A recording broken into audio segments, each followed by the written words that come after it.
Ahoj, já tě zdravím u prvního reelsu ke knize Rich as Fuck od Amandy Frances. A když jsem se ptala na Instagramu, co byste rádi dělali za knihu takovou seberozvojovou v květnu, tak jste si zvolili právě tuhle.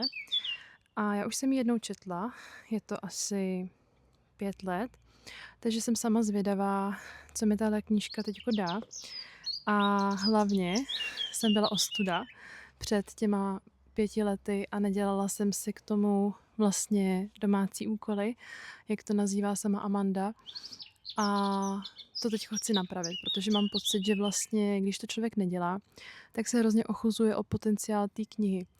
A ano, nějakým způsobem si to přečtu, s něčím souhlasím, s něčím třeba ne, ale ten efekt je vlastně hrozně limitovaný, pokud já k tomu ještě nedám nějakou vnitřní práci a ty dosáhnu v tomhle případě právě tím, že si sednu s deníkem a ty úkoly si udělám. Takže dneska bych chtěla shrnout první kapitolu. Těch kapitol je tam tuším 12, takže každou bych chtěla během května nějakým způsobem shrnout, dokonce 11. Každou bych chtěla shrnout tady v nějakém reelsku. A ta kniha bohužel nemá český překlad, takže pokud máš problém s angličtinou, tak ti doufám postačí tyhle videa a pokud s ní nemáš problém, tak si ji třeba pořiď, aby si to sama mohla navnímat a přečíst si to. Každopádně Amanda Frances je Američanka, taková nejvíc americká Američanka, co může být podle mě.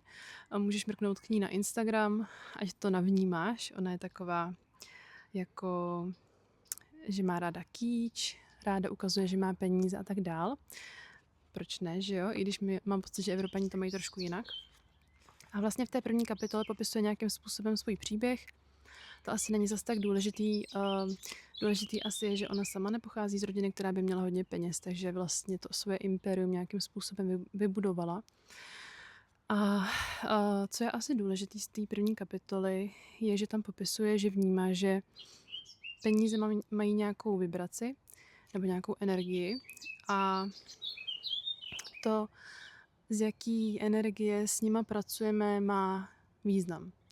A dává tam takový příklad, že když nějaký peníze máš a rozhodneš se je neutratit za A, protože máš strach, že už k tobě další nepřijdou, versus za B, protože je máš nějakým způsobem v úctě a chceš si je nechat nebo je nějakým způsobem investovat, tak to jsou prostě dvě různé energie.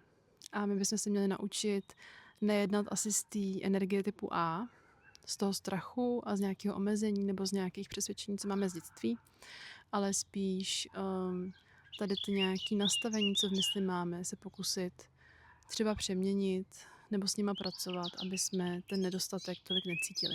A k tomu právě fungují tyhle cvičení, co jsou vždycky na konci kapitoly.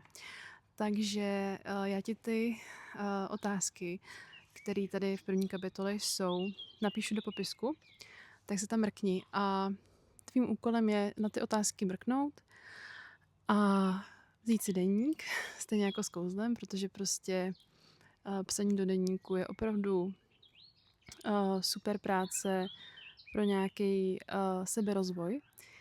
Takže si sedni s deníkem a k těm otázkám napiš všechno, co tě napadne. Není žádná správná nebo špatná odpověď. Důležité je to prostě hodit na papír a jak říká sama Amanda, prostě to uvolnit tím, že to dáme na ten papír a udělat třeba tím pádem prostor pro něco nového. Takže na to koukni a já jsem zvědavá, co nám tato knížka přinese. Tak ahoj.